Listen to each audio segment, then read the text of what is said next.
memutuskan menyambut baik tawaran kerjasama dengan Partai Nasdem. Karena di surat perjanjiannya yang kami tahu, itu adalah Nasdem dan PKB bersepakat mengusung Mas Anies dan Caimin. Ya, bagi kami ini tentu bagian dari pengkhianatan terhadap koalisi perubahan. Apalagi yang saya harus katakan? Kalian lihat, kira-kira model saya ini kira-kira ada bakat sebagai pengkhianat atau tidak? Itu aja. Tapi saya hormati itu.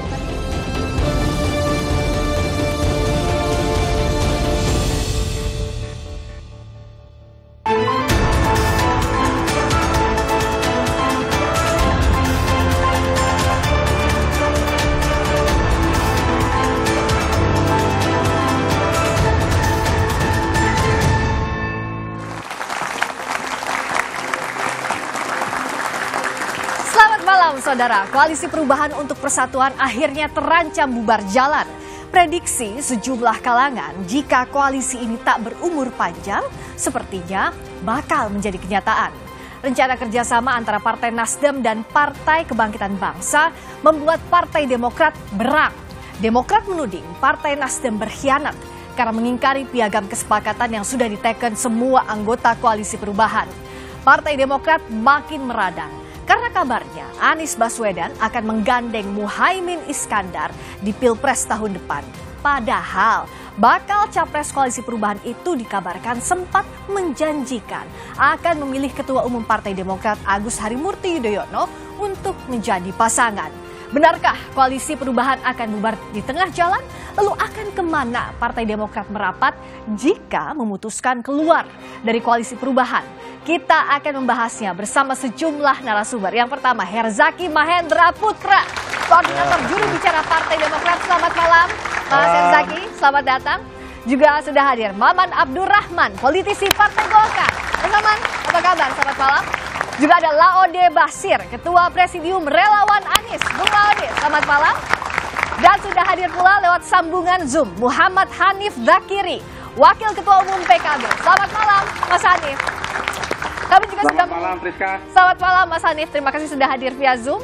Kami juga sudah berupaya mengundang perwakilan dari Nasdem dan Partai Keadilan Sejahtera, tapi belum bersedia bergabung karena masih menunggu keputusan dan sikap resmi dari PKB dan Anies Baswedan serta Nasdem. Dan sudah hadir pula di studio Kompas TV untuk menyaksikan langsung dua arah teman-teman mahasiswa dari Universitas Negeri Jakarta, UIN Syarif Hidayatullah Jakarta, Universitas Budi Luhur, dan Universitas Indonesia. Saudara, inilah dua arah bersama saya, Friska Clarissa. Waduh, Koalisi Perubahan untuk Persatuan diambang perpecahan. Munculnya nama Muhaimin Iskandar sebagai cawapres pendamping Anies di Pilpres mendatang jadi penyebabnya. Demokrat mengklaim beberapa hari sebelumnya Anies telah lebih dulu meminta Agus Harimurti Yudhoyono sebagai cawapresnya di Pilpres mendatang. Namun, belakangan justru nama Caimin lah yang muncul ke permukaan. Dan rupanya, ini disetujui pula oleh Anies. Tidak tanggung-tanggung, Demokrat menyebut tindakan tersebut sebagai sebuah pengkhianatan. Demokrat menuding rencana menduetkan Anies dan Caimin sebagai capres dan cawapres dilakukan Partai Nasdem secara sepihak tanpa melibatkan anggota koalisi yang lain. Inilah yang kami sangat sayangkan, politik yang tidak beretika. Ya, bagi kami makanya diksi pengkhianatan luar biasa. Kenapa? Ini sebenarnya sudah kami cium beberapa minggu yang lalu, bahkan salah satu kader kami juga sudah pernah men-tweet pengkhianatan gitu. Ya kan, ternyata benar-benar terjadi gitu.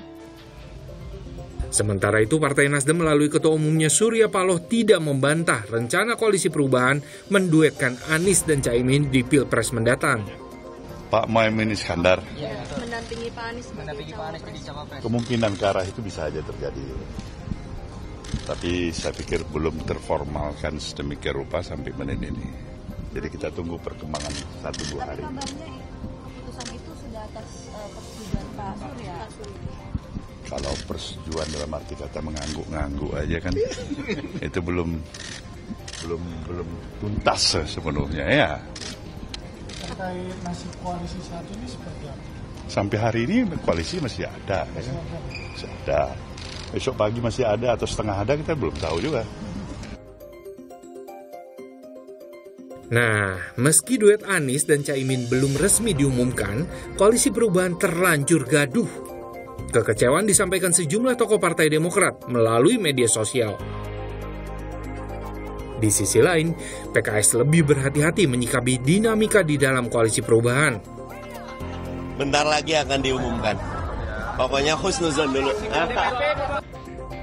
Belakangan, melalui siaran persnya, PKS menyebut tetap mendukung Anies sebagai capres di Pilpres 2024. Dan ini merujuk pada keputusan hasil musyawarah syuro ke-8 terkait dukungan PKS pada capres di Pilpres 2024 mendatang. Lantas bagaimana nasib Koalisi Perubahan? Dan apa pula langkah Demokrat selanjutnya?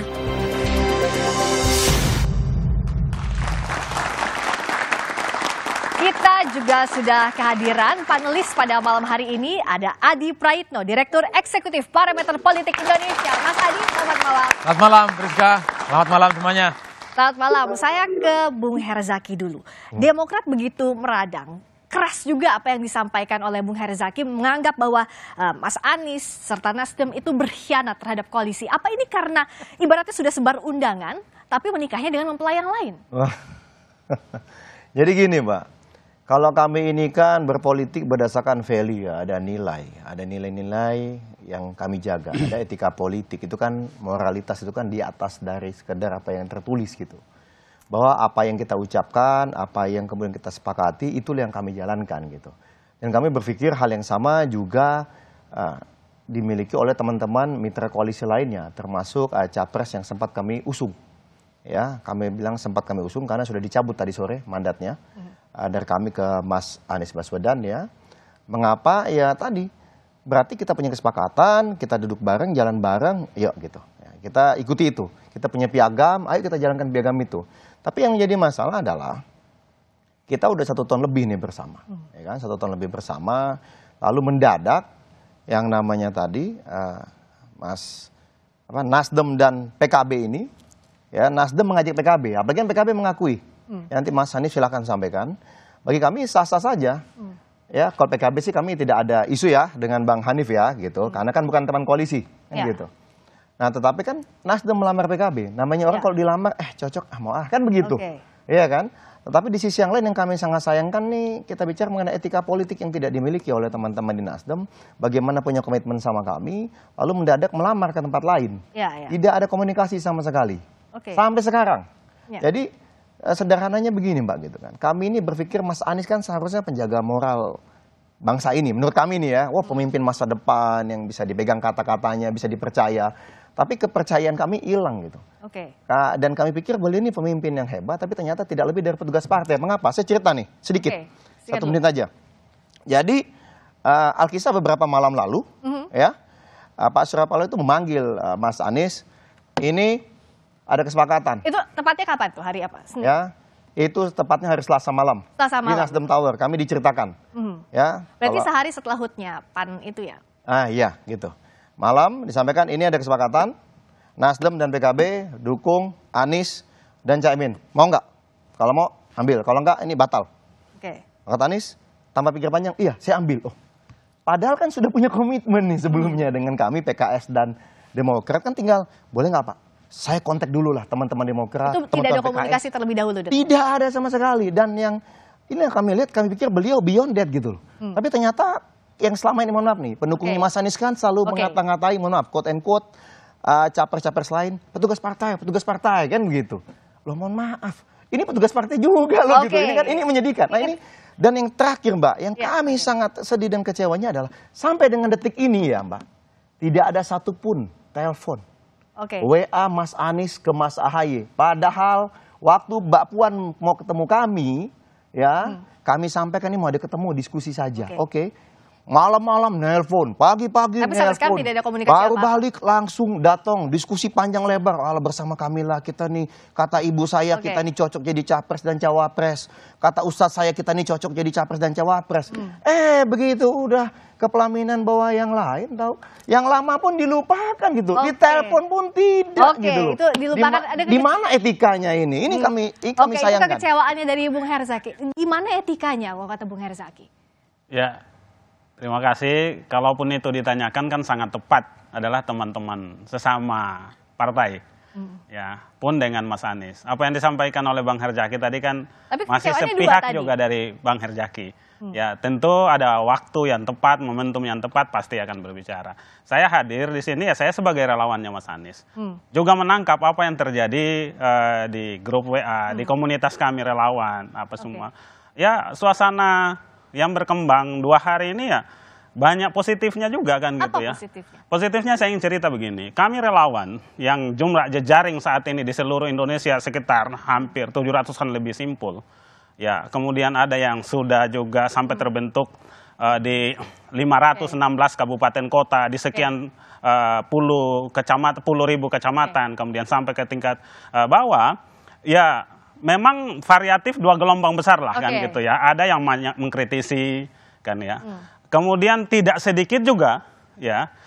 Kalau saya keliling seluruh Indonesia kan saya sudah ketahuan titik lemah, titik susahnya saya membangun jejaring relawan Mas Anies ini di mana? Di Jawa Timur misalkan. Tetapi dengan fenomena tadi malam itu, itu jawabannya juga semua memberikan kabar gembira kan gitu ya. Dan Bung kami solid. ini kabar gembira, tapi tidak untuk kawan-kawan Demokrat. Ini misalnya tweetnya Bung Andi Arief bahwa ada surat Capres Anies Baswedan, selama ini kita mengkritik pemimpin yang membohongi rakyat, akan ada yang lebih dahsyat bohongnya. Dan kita lihat juga ada sebenarnya surat 25 Agustus 2023, betul ya Bung Herzaki ya, ini tertanggalnya. Ini bahkan surat pribadi ditandatangani Mas Anies Baswedan sudah mengajak Mas AHY begitu untuk menyampaikan harapan agar Mas AHY berkenan untuk menjadi pasangan dalam mengikuti Pilpres 2024. Ini kan pribadi Mas Anies, gimana dong? Surat itu kami juga dapatkan, ya kami dengarkan juga.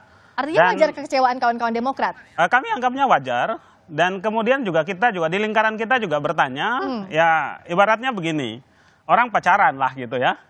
Ya untuk mengajak pacaran, ya ini kan tidak ada janji di situ. Bisa dibaca baik-baik. Tapi apakah tidak melihat ada komitmen itu? Hanya berharap, Mas Anies itu berharap. Bung Zaki berarti apakah iya? Udahlah, kita udah tahu, ini jagonya berkata-kata. Ya udah, jadi mau ngeles apapun faktanya kita dihanati. Udah sederhana. Memang mau apa lagi? Dan mohon maaf itu bukan satu-satunya. Itu adalah yang terakhir kali.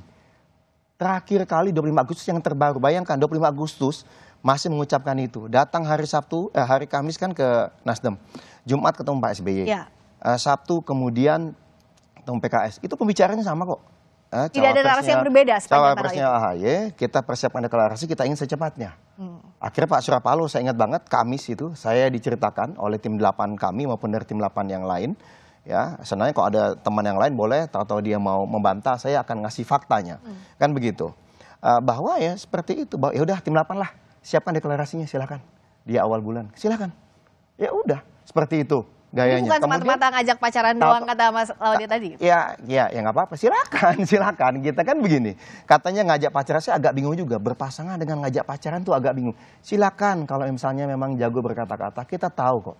Mau ngeles apapun faktanya kami dikhianati. Sesederhana itu. Bang, kalau memang mohon maaf nih, nggak usah sampai 7 kali lah ngajak Mas AHY menjadi cawapres Mas Anies. 7 kali. Dari Januari sampai sekarang. Saksi, pertama ada 4 orang. Kalau dalam Islam saksi itu 2 saja sudah cukup gitu loh. Saksi sampai 4. Apa perlu kita buka? Ya udah banyak saksinya mengkhianati dianggapnya. Jadi gitu maksud saya, udahlah. Kalau mau bantah, kami sengaja tidak memunculkan. Itu hanya satu. Kenapa? Karena kami ingin tahu seberapa hina kebohongan yang akan disampaikan lagi. Ngelesnya gitu, menutupi kebohongan-kebohongannya. Itu aja. Jadi itu spesifik untuk Mas Anies juga, Bung Laude. Ya, jadi gini. Ini kan masalah internal teman-teman koalisi. Tentu sangat pantas menjawab itu adalah Mas Aniesnya sendiri, kemudian Nasdem. Sebagai relawan gimana melihatnya? Kan kami fokus begini. Kami fokus bahwa kondisi hari ini, apapun yang terjadi, kami ini relawannya Mas Anies. Relawannya Capres. Capresnya Anies Rashid Baswedan. Tidak peduli siapapun wakilnya, kami mendukung Anies Rashid Baswedan. Ya, dan kondisinya hari ini, Meskipun dianggap berkhianat, tidak menjaga komitmen. ya itu kan persepsi. Ya kita kan belum mendengarkan jawaban Mas Anies, jawaban Nasdem, jawaban PKS. Paling ngomongnya Hari hal ini yang juga kan lain kita nanti. baca jawaban PKS seperti apa juga solid mendukung, istiqomah mendukung Anies Rashid Baswedan. Ya, kami para relawan solid mendukung Anies Rashid Baswedan, siapapun wakilnya. Oke, jadi menganggap tidak ada masalah kalau dari relawan Anies. Kalaupun ada masalah, bukan saya yang punya Oke. kewenangan untuk menjawab itu. Nah, Kan ini gitu. sekarang kita lihat dari sisi yang dilamar dari PKB, Mas Hanif yang saat ini ada di Surabaya ya. Siap-siap betul ya besok akan deklarasi mengesahkan bahwa Mas Anies berpasangan dengan Gus Imin. Ya, pertama tadi itu saya kan nggak dikasih tahu temanya apa. Saya agak kaget juga begitu temanya ternyata apa? Koalisi Perubahan Bubar Jalan. Waduh, kita ini kan nggak tahu nih kalau soal ini. Jadi dengan apa yang terjadi tentu saja kita ikut prihatin dan berharap ke depan ini tetaplah dimanapun posisi masing-masing partai ataupun koalisi nanti yang terbentuk, kita berharap bahwa semua ini untuk Indonesia Raya, kira-kira itu. Itu yang pertama. Yang kedua, saya kebetulan memang lagi berada di Surabaya. Tadi sore kita sudah rapat pleno gabungan DPP PKB, baik dari unsur Dewan Suro maupun Dewan Tanfid juga dihadiri oleh ketua DPP PKB se-Indonesia. Yang pada intinya memutuskan menerima tawaran kerjasama politik dari Partai Nasdem untuk mengusung Mas Anies Baswedan sebagai calon presiden dan Gus Muhaimin Iskandar sebagai calon wakil presiden. Nah, tentu ini merupakan satu keputusan politik yang juga tentunya banyak sekali pertimbangan yang diberikan. Mas Hanif ini kan tentu langkah besar menerima pinangan dari Mas Anies Baswedan yang sebelumnya sudah punya komitmen dengan Koalisi Perubahan, begitu pula PKB yang punya komitmen dengan koalisi pengusungnya Pak Prabowo. Apa yang membuat PKB menerima pinangan ini? Jawabannya nanti usai jeda, tetap di Dua Arah.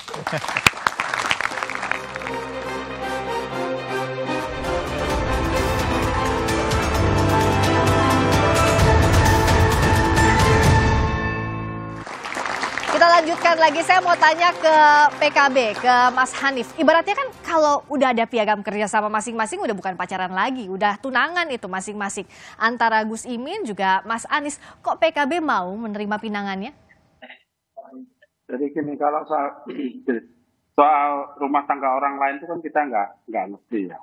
Yang pasti bahwa dari awal PKB punya semangat, sesuai dengan keputusan muktamar di Bali, dan juga berbagai forum yang ada di internal PKB, bahwa memang kita memberi mandat kepada Gus Muhaimin untuk maju sebagai capres ataupun cawapres. Kan itu dari awal kita berproses dengan tertib itu. Jadilah koalisi dengan Gerindra, melalui koalisi Kebangkitan Indonesia Raya, yang teman-teman juga semuanya sudah tahu apa yang terjadi di sana. Saya tidak ingin mendramatisasi yang ada di sana. Tapi at the end, terus kemudian Tuhan memberikan jalan, Nasdem memberikan tawaran, dan kemudian tawaran itu sudah sesuai misalnya dengan apa yang menjadi keinginan dari PKB, ya jadilah. Tapi benar, offeringnya itu baru hari Selasa malam. Mungkin ini jalan baru Tuhan. Jadi kalau proses detailnya itu saya belum bisa sampaikan ya, detailnya itu. Tapi ya pada intinya bahwa secara faktual memang ada tawaran dari Nasdem, dan kemudian kita merespon itu secara lebih formal, ya kan, baik melalui rapat tadi pagi maupun rapat sore tadi di Surabaya. Jadi ya gimana ya, ibaratnya kita ini kan juga kalau ibarat atau perempuan atau laki-laki gitu, kita ini kan udah mateng nih. Udah mateng, kalau mateng itu dari sisi agama kalau udah mateng itu kan sudah wajib nikah, gitu. Wajib nikah. Tapi kan komunikasi politik dibangun, terus kemudian ada yang... Jadi efek di PHP-in sama Pak Prabowo gitu? Ada yang ngajak cuman berteman, ada yang ngajak cuman pacaran, yang kan lumayan lama gitu kan. Terus kemudian ada yang ngajak... Oke, jadi belum ada yang, kalau sama Pak Prabowo belum diajak sampai ke pelaminan gitu? Namanya kan jodoh ya, kalau udah jodoh apapun yang kita lakukan. Ya, jadi apapun, karena ini sudah jodoh, ya apapun yang kita lakukan dan kita putuskan pada pagi hari ini, intinya kita juga tidak ingin menyakiti siapa-siapa. Ya, bahkan PKB sudah, kalau bicara soal sakit gitu ya, kita tahu lah, saya nggak usah mendramatisasi. Oke. Jadi dianggap bahwa Tapi ini intinya sudah karena jalannya aja jodoh begitu ya. Menjadi keputusan yang buat PKB, mudah-mudahan ini yang terbaik, buat bangsa ini juga mudah-mudahan terbaik, dan tentu kita berharap teman-teman dari partai lain maupun baik, Mas Adif udah dapat poinnya itu. Jadi yang penting karena udah jodoh, Mas Adi kayak udah ketawa-ketawa dari tadi. Apa catatannya? Apa yang Mas Adi lihat sih? Ya sebenarnya saya datang ke sini tuh ingin nonton ribut-ribut Demokrat dan pendukung Anies sebenarnya. Nah, Bang Laude ini kan tidak nyerang balik ya. Waduh, Anies ini kan babak belur, dikata-katain pembohong, musang berbulu domba ya kan, disebut pecundang, pembunuh darah dingin dan seterusnya ya. Tapi Bang Laude ini kok kalem-kalem saja ini. Ada waktunya. Kalau kita berada di pihaknya Pak Anies mendidih nih barang Bang. Ada lawan itu. Itu kalau mau jujur itu secara tidak langsung itu mendowngrade ya Pak Anies Baswedan sebagai kandidat capres yang diusung oleh Nasdem dan relawannya adalah Bang Laude. Jangan mau diam Bang. Nah, itu kan kata Bang Ade kan. Bukan, ini seakan-akan mengkonfirmasi bahwa Pak Anies itu memang jago kata-kata. Lidahnya itu manis gitu. Itu yang disampaikan oleh Bang Herzaki loh. Itu artinya apa? Ini adalah perang terbuka di mana Demokrat memang kemarahannya cukup dimaklumi. Ini orang lagi sayang-sayangnya gitu, lagi cinta-cintanya, ditinggal nikah sama orang yang baru kenal sehari 2 hari, Pak. Untung ini nggak bunuh diri Demokrat. Agak sedikit curhat gitu ya, hanya lebay. Iya. Bangun narasi-narasi politik ya ini dikhianati, dizolimi dan seterusnya. Bahkan kalau dalam undang-undang pemilu itu disebutkan tak wajib ikut pemilu, rasa-rasanya Demokrat ini tidak akan dukung siapapun di 2024, memilih jomblo seumur hidup dan tidak akan menikah dengan siapapun. Itu Emang iya Bang Herzaki, emang gitu, emang bisa gitu, jomblo seumur hidup aja deh gitu. Ya nggak bisa lah, undang-undang kan makanya tadi Bang Adi bilang disclaimer-nya kalau undang-undang tidak mensyaratkan. Ya kan? Tapi artinya berarti udah mulai ngecek nih mau ke siapa gitu. Belum. Kalau kami saat ini fokus saja bagaimana mengelola hati, mengelola situasi saat ini. Bagaimanapun mohon maaf ini. Begitu kami ini kan taunya yang tadi, yang menyedihkan, taunya dari orang lain. Kami coba konfirmasi kepada Bang Sudirman Said, datang tuh tengah malam menjelang subuh ke rumah beliau karena ingin tahu benar nggak ini informasi ini gitu ya kan. Di Kamis dini hari. Ini Jumat malam nih. Ternyata benar. Lalu kita coba telepon, cari Mas Anies Baswedan ya. Ternyata beliau sedang di Surabaya, lalu kita lihat ada rilis dari timnya Mas Anies menemui ibunda Pak Muhaimin Iskandar. Nah, itu rilisnya khusus tulis menemui ibunda Bapak Muhaimin gitu. Oh, kita kan kaget, ini bener ini. Udah dikonfirmasi lalu udah pergi ke Surabaya, tapi nggak ada itu ngomong sama sekali. Oh iya nanti kita ketemu Kamis malam. Tapi bagi kami begitu melihat situasi seperti itu, ya udah apalagi. Buat apa kita bertemu?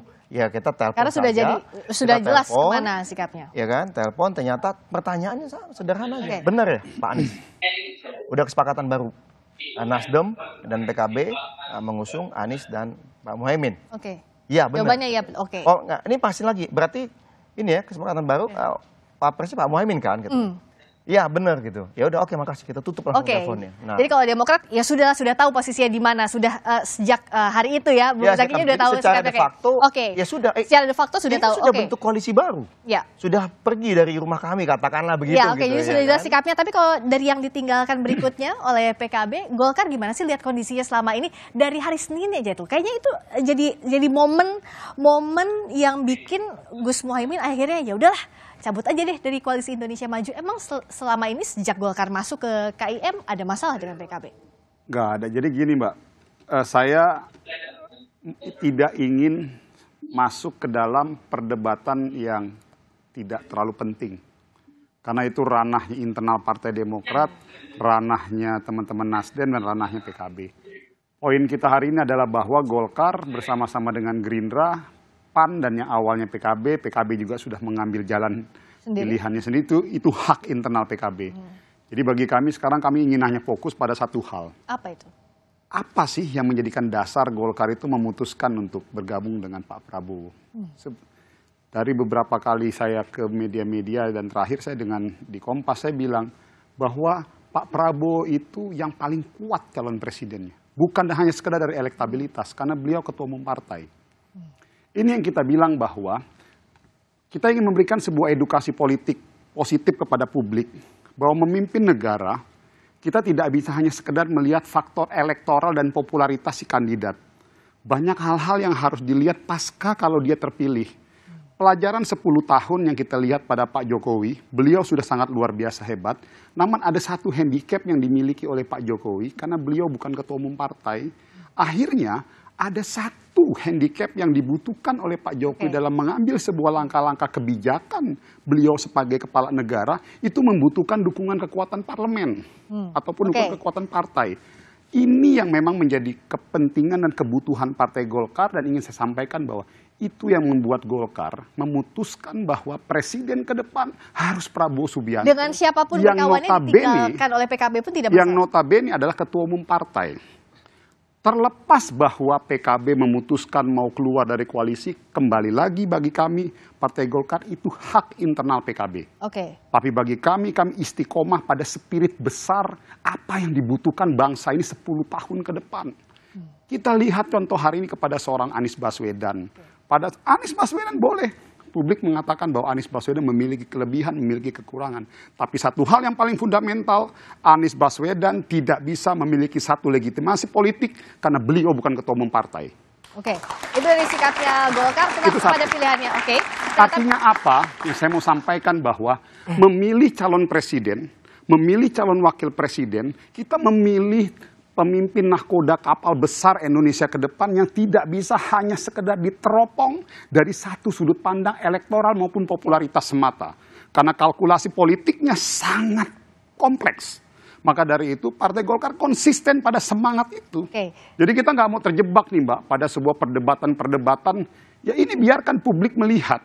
10 tahun ini kita sudah dihadapkan dengan beban, dengan kondisi, dengan kelebihan dan kekurangan seorang Joko Widodo memimpin negara ini. Artinya jadi Golkar kita ingin tambal istiqomah begitu ya? Bagi kami posisinya di situ aja. Golkar tetap pada posisinya. Kalau PKB sebenarnya selama ini seperti apa sih posisinya PKB di Koalisi Indonesia Maju? Sebelumnya namanya KKIR, Mas Hanif. Mas Hanif? Agak terputus suaranya. Silakan diulangi lagi. Gimana sejauh ini sikapnya atau posisinya PKB? Silakan. Sudah terdengar sekarang, Mas Hanif. Halo. Dicoba lagi. Halo, kedengeran nggak? Halo. Sekarang kedengeran, silakan. Ya. Jadi kalau soal jadi kalau terkait dengan soal PKB, kan saya kira teman-teman dan publik Indonesia sudah semua bahwa kita komitmen bersama dengan Gerindra pada setahunan yang lalu, Agustus tahun lalu ya. Nah, di mana di situ juga ada komitmen yang dibangun antara Gerindra dan PKB, yang salah satu klausulnya adalah bahwa soal capres cawapres nanti akan diputuskan oleh Ketua Umum Dewan Pimpinan Gerindra Pak Prabowo Subianto dan Proses berjalan begitu luar biasa dengan dinamika yang juga luar biasa. Dan kemudian kita juga semua tahu Senin kemarin terjadi dua peristiwa yang menarik pada hari yang sama. Yang hari kami menggelar Rakornas bersama dengan DPP dan DPP PKB seluruh Indonesia. Waktu itu tampaknya terputus. Nanti Mas Hanif kita lanjutkan lagi ya, kita perbaiki dulu komunikasinya. Tapi pertanyaan berikutnya adalah gimana kansnya Mas Anies Baswedan dan Muhaimin Iskandar yang hampir pasti besok akan dideklarasikan, Mas Adi. Tapi jawabannya nanti tetap di Dua Arah. Sesaat lagi.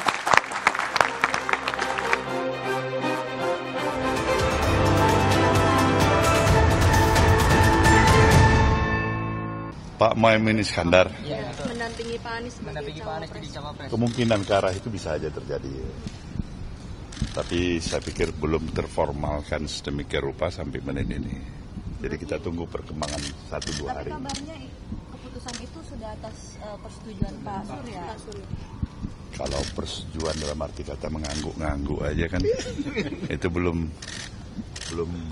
tuntas sepenuhnya ya.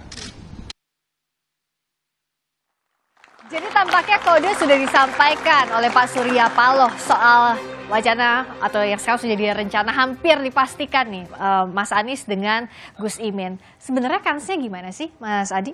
Ya saya termasuk yang 1000% ya, cukup meyakini bahwa koalisi dan duet antara Anies Baswedan dan Muhaimin ini 99% itu akan terwujud ya. Kan informasinya sudah mulai hari ini. Mereka ini sedang mempersiapkan acara yang cukup spektakuler habis duhur untuk mengumumkan duet antara Anies Baswedan dan Caimin. Ini kalau tidak ada huru-hara, kalau tidak ada gempa, kalau tidak ada tsunami politik, besok Anies dan Caimin akan menjadi salah satu pasangan poros politik yang pertama kali di-launching kepada publik untuk bertanding di 2024. Semoga ini tidak membuat semakin luluh lantah Bang Herzaki dan kawan-kawan Demokrat gitu ya. Karena khawatir ini justru pemandangan yang akan membuat teman-teman Partai Demokrat semakin amarah. Karena di tengah situasi yang saya kira belum off on 100%, ini prosesnya terlampau cepat gitu ya. Tapi yang paling penting Bang Laude, jangan mau berdiam diri kalau disebut Anies ini adalah orang yang ahli kata-kata, tidak pernah komit dengan pernyataannya, bahkan disebut sebagai musang berbulu domba, diam-diam tapi suka menerkam. Oh itu saya kira cukup efektif untuk mendowngrade Pak Anies sebagai kandidat capres 2024. Kalau Bang Maman ini kan pernyataan orang yang tidak punya masalah ya kan. Seakan-akan tidak ada apapun walaupun PKB pindah, ini kan secara tidak langsung membuat teman-teman Golkar nyaman. Berarti saingan sudah hilang satu. Untuk jadi cawapres. Nah, beda ceritanya dengan Partai Demokrat. Ini sedang berduka betul, sedang berkabung betul ya. Lagi sayang-sayangnya kepada Anies Baswedan, tapi tiba-tiba ini PHP yang kedua kalinya bagi AHY. 2019 yang lalu AHY juga di PHP oleh Prabowo Subianto. Jangan sampai yang ketiga kalinya Bang, untuk 2024 ya.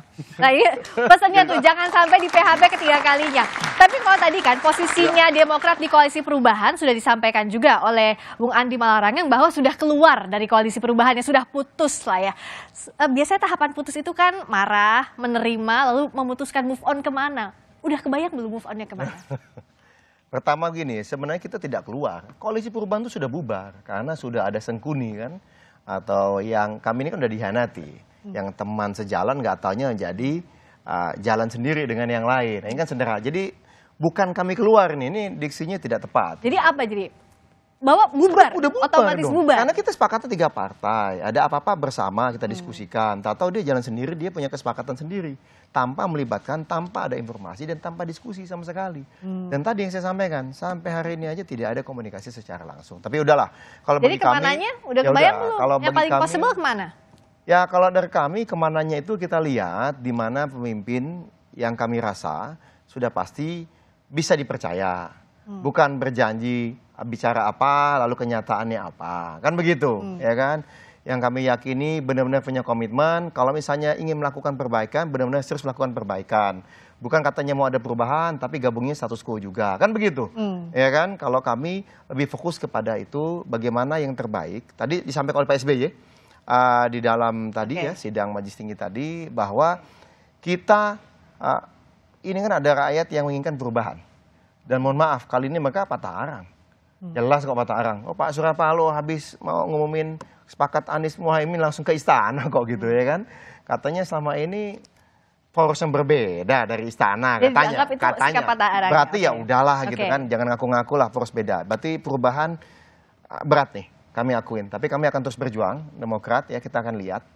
Kalaupun perubahan tidak bisa kita wujudkan secara drastis, kita akan upayakan perbaikan. Oke, jadi kemananya ini kan masih jadi tanda tanya. Apa? Saya coba tambahkan tadi disampaikan oleh Mas Adi, itu juga perlu diluruskan. Seakan-akan dengan keluarnya PKB, Golkar seakan-akan happy.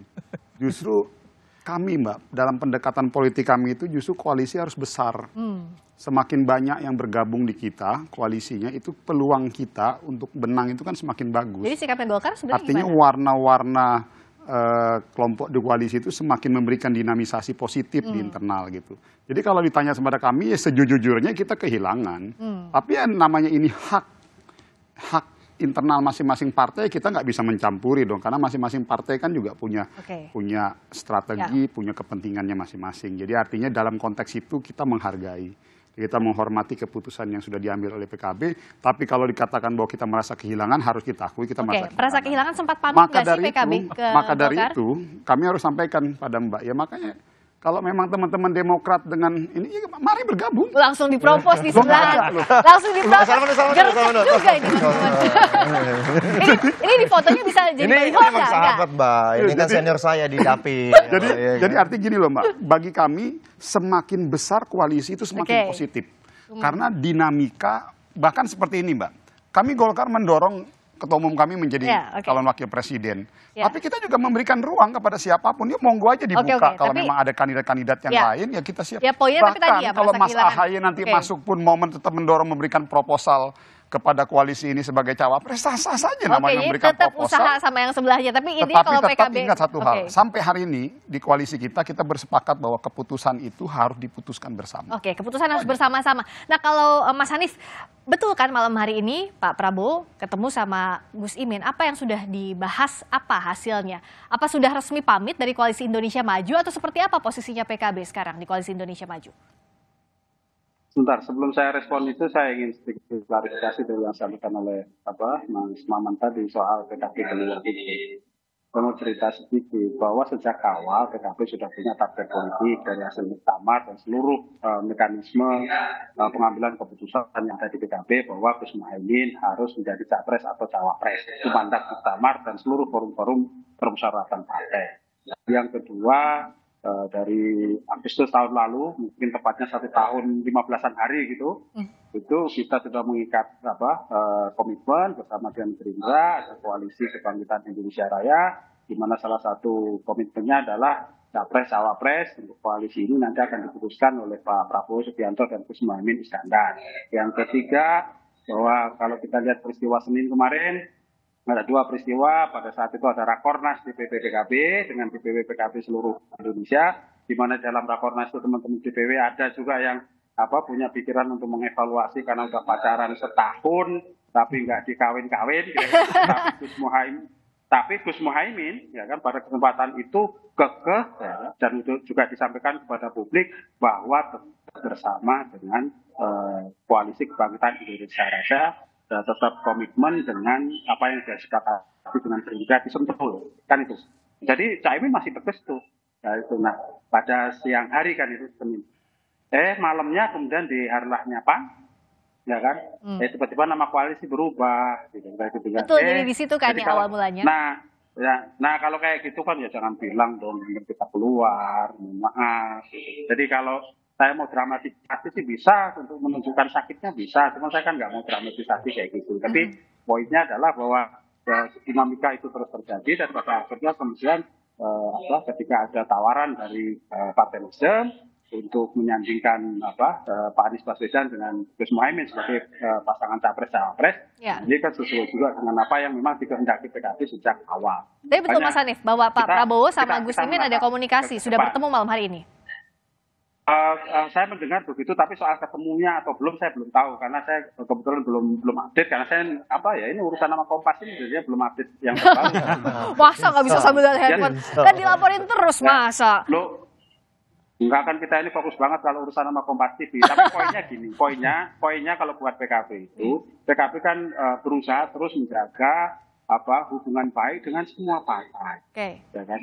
Dengan semua partai, baik itu yang nanti secara politik posisinya beda di dalam kontestasi Pilpres maupun yang apalagi yang sama-sama di dalam koalisi. Itu prinsip kita kan di situ. Ya kalau hubungan partai udah pastilah harus baik-baik. Tapi posisinya di Koalisi Indonesia Maju sekarang gimana? Udah nggak di Koalisi Indonesia Maju lagi? Apapun istilahnya mau keluar atau tidak keluar, tapi sudah tidak bersama Pak Prabowo dan kawan-kawan.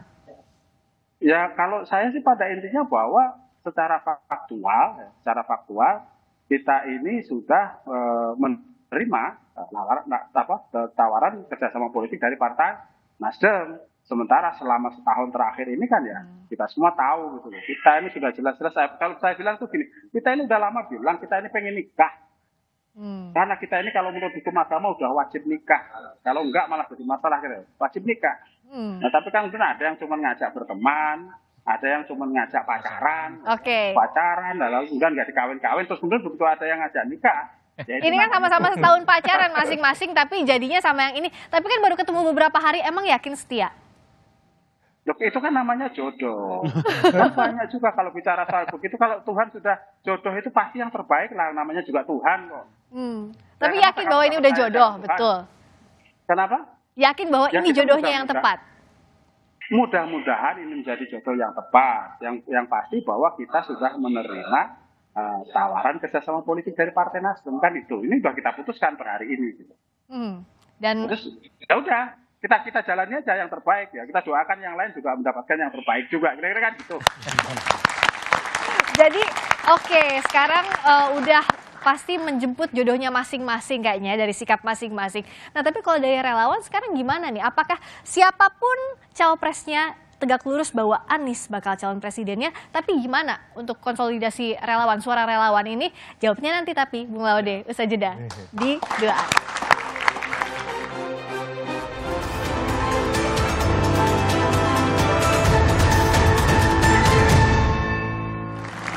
Jadi Bung Laude, selama ini relawan mempromosikan Mas Anies ya tanpa cawapres. Ya, selama ini kami jalan memang mensosialisasikan Mas Anies tanpa cawapres. Kami pun lahir kan jauh sebelum Mas Anies dideklarasikan oleh salah satu dari 3 partai mendukung Mas Anies. Dan kami bersyukur kemudian, alhamdulillah Mas Anies didukung oleh 3 partai. Ya, terima kasih kami yang sebesar-besarnya terhadap Nasdem, Demokrat, PKS. Ya, kemudian ada kesepakatan bersama. Kita lihat poin ketiganya itu, urusan Wapres diberikan kewenangan pada Mas Anies Rashid Baswedan. Poin nomor 5-nya, kemudian diberikan juga kewenangan pada Mas Anies untuk membangun komunikasi dengan pihak manapun. Ini kan jiwa besar yang ditunjukkan oleh ketiga partai yang mendukung Mas Anies. Hari ini pun kita baca, kita lihat bagaimana sikap PKS komit terhadap bahwa ya kita mendukung Mas Anies Rashid Baswedan sebagai capres. Wakil terserah. Kami pun pihak relawan hari ini konsolidasi kami ya fokus bahwa yang kami dukung adalah capres. Kami adalah relawan Mas Anies Rashid Baswedan. Pada teman-teman, ya para masyarakat Indonesia yang suka Mas Anies, di gambar suaranya nanti silakan coblos Mas Anies. Yang tidak suka Mas Anies, silakan coblos yang di samping Mas Anies. Ya, coblos wakilnya kan gitu ya. Apapun siapapun wakilnya, presidennya Anies Rashid Baswedan. Memang tidak mempromosikan cawapresnya siapapun wakilnya. Tapi kalau dari Demokrat, pernahkah berpikir begini, Mas? Wajar lah ya, kecewa, marah besar iya. Tapi kalau Demokrat tidak menghadapi ini dengan kemarahan, apakah masih bisa sebenarnya posisi cawapres itu digoyang? Ini bukan masalah posisi cawapres, ini masalahnya selingkuh. Ya, konteksnya begini, kita udah bersama tadi, tahu-tahu buat kesepakatan dengan yang lain. Ini sama tadi, apa yang disampaikan tadi, udah siap-siap mau nikah, udah semua surat siap buat ke KUA segala apa, tahu-tahu mendadak dapat undangan yang ngirim kurir pula. Bukan orang yang mohon maaf saya nikah dengan yang lain. Aku nggak jadi sama kamu. Aku kemarin nggak sengaja waktu naik Gojek ketemu ada di pinggir jalan perempuan katanya gitu. Mungkin kan gitu. Ya kan? Mohon maaf, bukan perempuan. Saya nggak boleh ngomong itu, namanya nggak boleh. Ketemu dengan yang lain gitu. Ya kan? Mohon maaf. Lalu aku kayaknya lebih keras on dialah gitu. Ya sebenarnya bagi kami begini, silakan saja. Kita kan berpolitik kan punya etika. Kalau bahasa peribahasa itu datang tampak muka, ya kan? Pulang tuh tapak punggung. Ini datang tampak muka, pas lagi butuh, lagi di luar daerah, nelpon bisa 3-4 kali tengah malam, pas baru nyampe landing Jakarta langsung buru-buru ingin datang ketemu diskusi sampai malam 3-4 jam. Tapi begitu ada yang kayak gini-gini, udah berselingkuh dengan yang lain, ngomong dulu lah, mohon maaf kita udah nggak bisa bersama lagi. Ngomonglah baik-baik. Jadi marah nggak marah sebenarnya karena selingkuhnya ini yang bikin Iya, jadi ngomong aja baik-baik. Dan kami kan juga sebenarnya kan 2 bulan ini sudah mulai melihat ada keanehan gitu. Mulai makin tidak bisa dipegang, mau deklarasi kapan, mundur lagi. Deklarasi, mundur lagi. Ya kami udah sampaikan, tegaskan. Kalau misalnya emang nggak mau, nggak apa-apa. Kalau memang misalnya katakanlah punya yang lain nih, calon yang lain yang lebih baik, yang lebih memenuhi kriteria di piagam koalisi yang menjadi kesepakatan, silakan, ayo. Tapi bicarakan baik-baik. Iya, tidak satu kata pun. Dan terakhir tanggal 25, inilah Mas Ahaye, ayo kita begini-begini. Nah, ini yang kami permasalahkan. Kalau misalnya kita bicara piagam, kami paling komitmen gitu. Silakan aja, tapi kan tadi mohon maaf, konteksnya bukan Mas Anies keliling-keliling cari partai tambahan. Bukan. Tapi ada teman partai, mencari partai lain, bersekongkol berdua, lalu memutuskan. Nah, apakah prosesnya ini bisa dianggap selingkuh, Mas Hanif? Atau kata Mas Hanif tadi bahwa enggak, ini natural aja karena memang udah jalannya jodoh? Ya, saya nggak mau masuk di urusannya teman-teman Partai Demokrat, walaupun kita ikut prihatin lah kalau misalnya dirasakan begitu. Karena kalau buat kalau buat PKB ini kan PKB simpel saja, bahwa kita ini sejak awal memang menghendaki Gus Muhaimin untuk menjadi capres atau cawapres. Prosesnya berlangsung panjang, kita bangun koalisi bersama Gerindra juga panjang, dinamikanya luar biasa, ya kan? Tolong jangan ditanyakan soal sakit. Nah, soal itu kan saya kasih note gitu. Tapi saya nggak mau bicara mendramatisasi yang soal-soal begini. Tapi kalau pada akhirnya hari ini kemudian kita memutuskan menerima tawaran kerjasama dari Partai Nasdem untuk mengusung Mas Anies dan Gus Imin sebagai capres-cawapres, ya itu mungkin sudah jalan Tuhan, kira-kira gitu. Kita ini kan mencoba untuk berbesar hati, ya kan, untuk mencoba untuk bisa menerima kenyataan dengan sebaik-baiknya dan terus berikhtiar. Toh pada akhirnya kalau memang jodoh kan nggak lari kemana, katanya kan gitu. Dan hari ini ternyata ya kayaknya begitu ya. Ya alhamdulillah, nah mudah-mudahan ini bisa manfaat berkah buat bangsa Indonesia, kira-kira gitu. Apakah betul ini hanya semacam ya soal jodoh tak lari kemana, atau tadi ada proses yang bikin sakit hati? Kalau dari Koalisi Indonesia Maju ada lihat proses yang salah kan? Ya gini, memang kalau dalam konteks formal pemilu sampai bulan November pertengahan nggak ada yang pasti. Tanggal 25. Semua pasti bisa berubah, apalagi dinamika politik di Indonesia ini berbeda dengan negara lain, kompleksitas hitung-hitungan, partai yang multipartai, masing-masing punya dengan kepentingan, kebutuhan, strategi pemenangannya masing-masing. Jadi sampai bulan November, Mbak, tidak ada yang 100%. Oke. Jadi ini hal yang biasa aja? Ya bagi saya bukan hal yang biasa, tentunya proses-proses seperti ini adalah sebuah proses dinamika politik yang pasti terjadi menjelang mau pendaftaran ataupun makin dekatnya proses pendaftaran pemilu. Itu satu. Lalu yang kedua, tapi kalau dari sisi kami ya tadi, ini yang tadi saya bilang dari awal, Mbak, ini perlu jadi catatan tebal loh buat semuanya, pada publik ini juga buat adik-adik. Jadi selama ini kita sering sekali terjebak hanya melihat calon dari pendekatan elektoral dan popularitas. Tapi kita tidak pernah betul-betul menghitung. Ini kan sebenarnya yang terjadi pada Mas Ganjar, pada Mas Anies. Pada saat seseorang dicalonkan menjadi calon presiden, beliau tidak memegang partai, ada handicap tersendiri. Ini yang salah satu contoh yang kita lihat. Tapi Golkar tidak akan pindah ke lain hati. Kalau misalnya sampai hari ini kita harus sampaikan bahwa bagi kami, kita ini melihat Pak Prabowo ya bagian dari memang kebutuhan. Ya memang kita butuhkan untuk melanjutkan pemerintahan ini ke depan. Jadi Golkar positioningnya di situ. Nah kalau Mas Adi lihatnya gimana? Apakah langkah dari masing-masing pihak nih ya, baik yang merasa tersakiti atau yang punya langkah sendiri, itu sudah paling tepat menurut masing-masing? Ya kalau saya sih sebenarnya melihat fenomena politik semacam ini biasa saja. Mestinya Demokrat itu nggak galau-galau akut amat lah ya. Karena memang sejak awal hubungan dengan Anies Baswedan tidak terlampau direstui oleh Surya Paloh. Sejak Anies Baswedan dideklarasikan sebagai kandidat capres, masuk PKS, masuk Demokrat, tak satupun Anies ataupun Nasdem itu menyebut AHY sebagai prioritas cawapres yang akan mendampingi Anies. Nasdem itu sibuk menyebut nama-nama lain. Ada Khofifah, ada Mahfud MD, ada Yeni Wahid, dan seterusnya. Saya selalu mengatakan ke Demokrat, kalau saya orang Demokrat, sejak lama saya sudah keluar dari poros perubahan ini.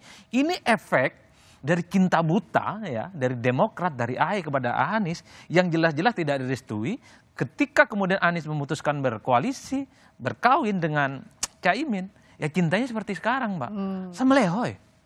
Ambiar total. Itulah yang kemudian menjelaskan kenapa Partai Demokrat sampai hari ini rasa-rasanya kalau boleh tidak ikut pemilu, tidak boleh ikut poros politik, tidak mungkin akan berkoalisi dengan yang lainnya dan memilih menjomblo seumur. Tapi tadi enggak kok kata Mas Zaki ya, tapi masih menikmati proses ini tuh ya. Nah yang kedua kita juga tahu bahwa sejak awal PKB ini kan juga sudah paham bahwa Prabowo Subianto itu tidak terlampau ingin Muhaimin Iskandar sebagai cawapres, mau saja sama PKB, tapi Muhaimin Iskandar bukan jawaban sebagai cawapresnya Prabowo Subianto. Di tengah ombang-ambing seperti orang hamil yang mestinya harus disesar ini PKB, kebelet nikah, tiba-tiba Nasdem memberikan proposal yang cukup luar biasa, menjadikan Muhaimin Iskandar sebagai wakil, sosok yang selama ini dicari, jadilah hitbah politik dalam semalam ini. Tapi ingat, ini kan adalah perkawinan politik yang terkesan dipaksakan. Biasanya perkawinan yang dipaksakan cenderung tidak bahagia. Itu terkesan dipaksakan, tapi kita akan lihat apakah menjemput jodohnya masing-masing ini jadi jalan terbaik, dan apakah Demokrat akan move on dalam waktu singkat. Kita akan lihat nanti, perkembangannya masih sangat cair sampai November nanti. Terima kasih banyak atas waktunya Bung Herzaki Mahendra, terima kasih Bung Maman Abdurrahman, terima kasih Bung Laude, terima kasih Mas Adi Praitno. Manuver politik yang dilakukan Partai Kebangkitan Bangsa sebenarnya adalah hal biasa dan bukan sesuatu yang istimewa, karena tidak ada harga mati dalam koalisi. Apapun bisa terjadi, termasuk berganti mitra koalisi. Sebelum didaftarkan diajukan ke Komisi Pemilihan Umum, semua partai politik memiliki kesempatan untuk bergeser ke kiri dan ke kanan, sesuai hitung-hitungan politik dan kepentingan. Siapa dapat apa tentu bakal jadi pertimbangan. Maka tak usah heran jika jelang pendaftaran calon presiden dan calon wakil presiden akan banyak kejutan. Saya, Friska Clarissa, menutup Dua Arah malam hari ini. Tetap saksikan Kompas TV untuk mengupdate informasi seputar pemilu hanya di Kompas TV, independen terpercaya. Selamat malam, sampai jumpa.